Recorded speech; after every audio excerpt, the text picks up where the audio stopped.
by asking Malik if he was prepared for the aftermath of Katrina. Absolutely nothing in my life prepared me to the aftermath of Katrina.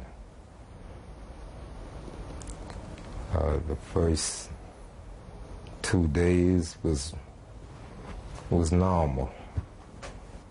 And then that Wednesday, you know, when people seeing that there was no hope, when they seeing that the state and the city and the federal government wasn't planning on doing anything, when the horror stories from the convention center start leaking out, then that's when the whole dynamics shift. That's when Katrina shifted from being a disaster to a tragedy. And in this area here, we had a white militia that took up arms, and you had to pass a paper bag test. If you was darker than a paper bag, you couldn't come through Algiers Point. You know, they had blocked off all the streets. Firemen stopped being firemen and started being guards. You know, 1 minute you was doing rescue work with police, and the next minute they was pulling guns on you. Talk about the aftermath of Hurricane Katrina, the first 72 hours. What was that experience like for you, and what did you see? The white militia here was gathering ground. And you have to understand, they look like the Klan without the hats. They were driving around in the back of trucks drunk with guns pointed at black people, not anybody else, drawing guns on them and shooting people. And, you know, when I first got here, the first thing that we did was we covered up this body, this bullet-riddled body over here that you could smell for 2 blocks coming over there. There's another dead body over here that was bullet-riddled. Now, we'd already seen drowned people, but now we're seeing bullet-riddled. So who killed them? Was it the police or was it the militia?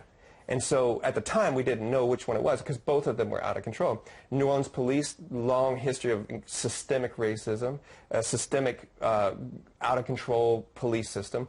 So basically, when I came to take up arms in a community that I was invited into with other people from this community, black people from this community, 2 white guys and 3 black guys from this community, took up arms to defend ourselves, defend the community against being killed by the militia. They were threatening Malik. They were driving by, pointing their guns at him, saying they were going to get you, Mayor. I don't even know if you remembered that. They were drawing their guns at him, and so we were basically like, we were like, you're not going to do that. And then the police drew guns on us constantly. This is something that, you know, people in these communities have to go through every day. But it was happening to white people who didn't live here. And they kept saying that we were going to overtake. So this is the situation. But they weren't doing anything to help people. They wanted to restore law and order. They did not want to, you know, you have to understand that there's like people trapped in their attics. There's people trapped on their rooftops. We're not talking about like a few hundred people. We're talking tens of thousands of people are going to die. And all they want to do is restore law and order. And they're turning a blind eye to the militia in this neighborhood. So we started to ask the people in the neighborhood. And they said, can you get the rotted meat out of here? Can you get the dead dogs out of here? Can you stop the militia from, can we get some medical services? And so from that, this beautiful thing started to emerge. So we took this incredibly historic, terrible situation and tried to turn it around, because what there was a crack in history that opened where power had lost all its control, and a space opened for the people from below to come and actually try to do something. Well, Scott, how do you feel when you hear organizations like the NRA actually praising the Algiers militia? It was infuriating.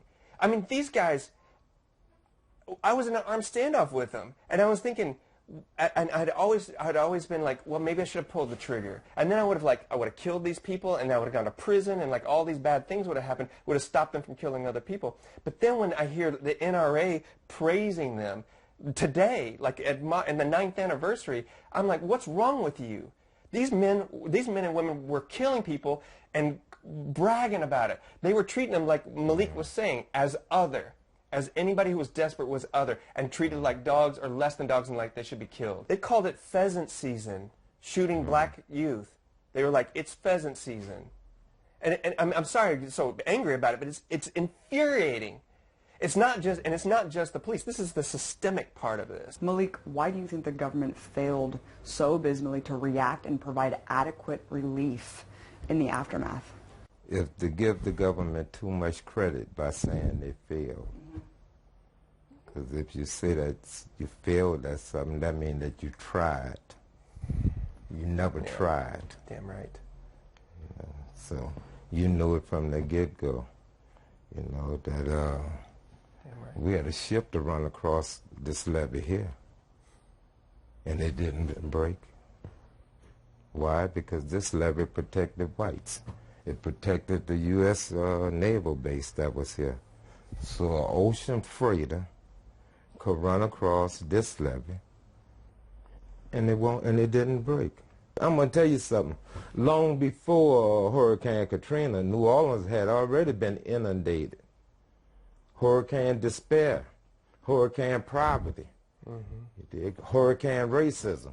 They had already inundated this area.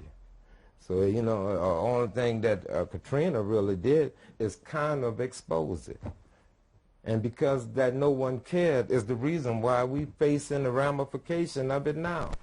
Because those little 9-year-old kids and them little 16-year-old kids that was in the convention center that you showed no love or compassion to is now 16, 18, 20 years old with a gun and have no love in their heart.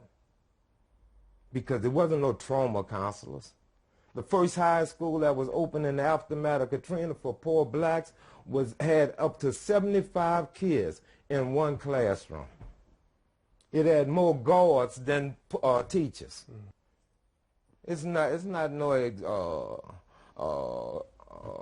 accident that Chicago and New Orleans have such high murder rates. Look what we did in both cities. We destroyed all the public housing without giving no economic opportunity to no one.